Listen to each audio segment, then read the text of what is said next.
O último censo escolar apontou que o número de alunos com TEA aumentou 48% entre 2022 e 2023, chegando a 636 mil. Apesar de numerosos, pais e responsáveis ainda enfrentam dificuldades para acessar tratamentos e benefícios previstos por lei.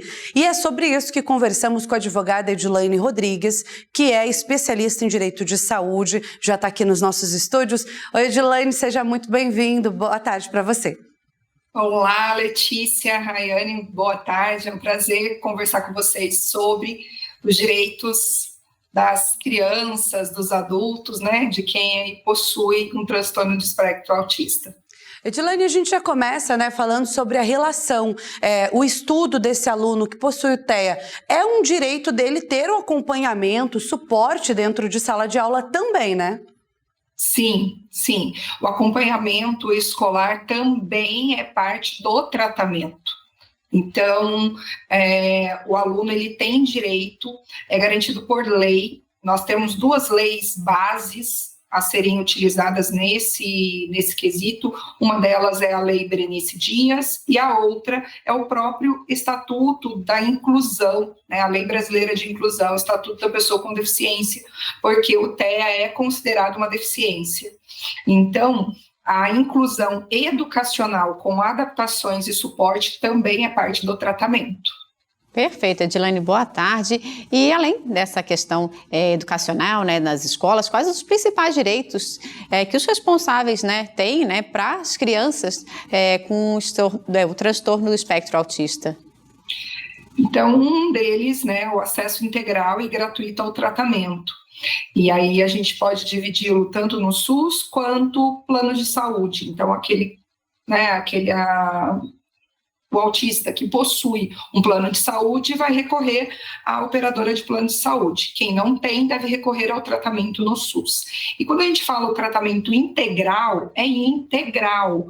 Então, é fonoaudiólogo, psicólogo, TO, psicopedagogo, neuropediatra, psiquiatra, musicoterapia, como é o caso da reportagem. Então, tudo isso faz parte desse acompanhamento.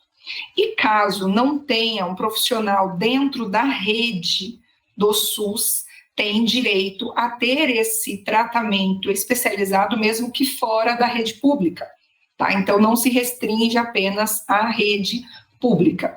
Atendimento prioritário em serviços de saúde, o acompanhamento escolar, o próprio atendimento prioritário, em filas. Então, tem atendimento diferenciado, assistência farmacêutica, então ter acesso à medicação gratuita. Nós sabemos que em muitos casos é necessário uma medicação controlada para ajudar a trazer mais qualidade de vida para esse paciente.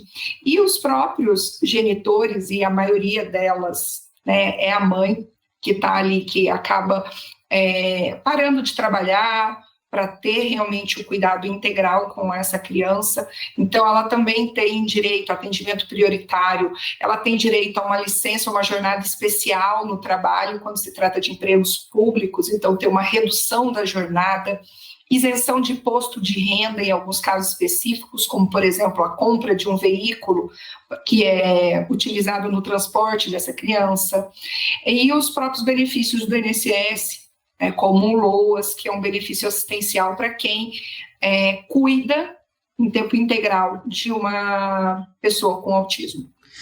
Edilane, também a gente acompanhou, ao longo do tempo, a conquista pela vaga prioritária, ali próximo à entrada, à saída de supermercado, shopping. Isso também facilita ainda mais ali a mãe poder voltar e ter a rotina com o filho?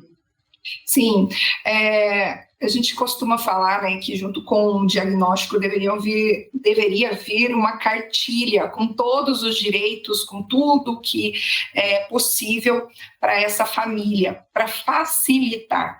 Ter a vaga prioritária, por exemplo, no estacionamento, é priorizar o tempo de locomoção dessa criança, dessa família, facilitar que ela esteja em um ambiente com mais facilidade, com menos dificuldade, proporcionando, inclusive,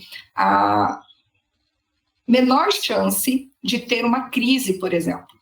Então, tudo isso são conquistas que se deram aí ao longo do tempo. A gente ainda tem muito para avançar, mas com certeza as vagas prioritárias e inclusive em filas também é um avanço.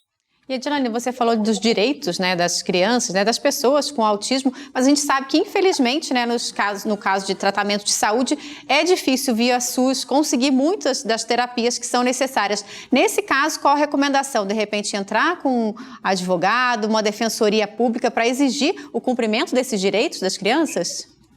Sim, infelizmente, né, nós estamos falando aí do território nacional. O brasileiro é gigantesco, com muitas peculiaridades, então, às vezes o SUS em uma cidade funciona melhor do que em outra. Na maioria dos casos, eles enfrentam dificuldade para ter acesso ao tratamento integral a que tem direito, e aí, nesse caso, como a gente precisa conduzir?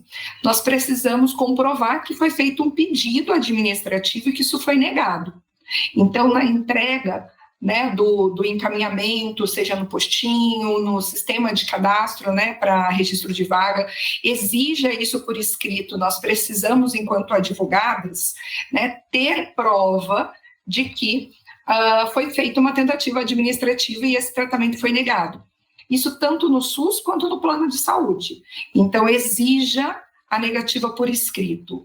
Não consegui a negativa, mas já fazem 4 meses que eu estou aguardando para ser chamada numa vaga. Você já tem o suficiente para entrar com ação judicial. Tá. E aí, para ação judicial, você pode recorrer tanto a um advogado especializado, um particular que você vai contratar, quanto buscar tanto a Defensoria Pública quanto o Ministério Público da sua cidade. Ambos têm também o poder de resguardar os direitos, aqui no caso das minorias, então representá-los nessa ação para conseguir todo o tratamento. Quanto antes do tratamento começar, melhor, porque a gente consegue trabalhar a neuroplasticidade daquela criança. Então, como o caso do Daniel da reportagem, quanto antes a gente começa a dar os estímulos adequados, melhor é o desenvolvimento dele. Perfeito. Muito obrigada, Edilane, pelas suas orientações, especialmente para quem tem um filho com autismo, um sobrinho. Muito obrigada, seja sempre bem-vinda aqui à TV Aparecida. Eu que agradeço a oportunidade, me coloco à disposição. Se você está ouvindo essa reportagem, está com um diagnóstico sem saber aonde recorrer, como funcionam os seus direitos, pode me chamar que eu vou ter um prazer de atendê-los. Perfeito. Obrigada, Edilane. Obrigada. Uma ótima tarde para você.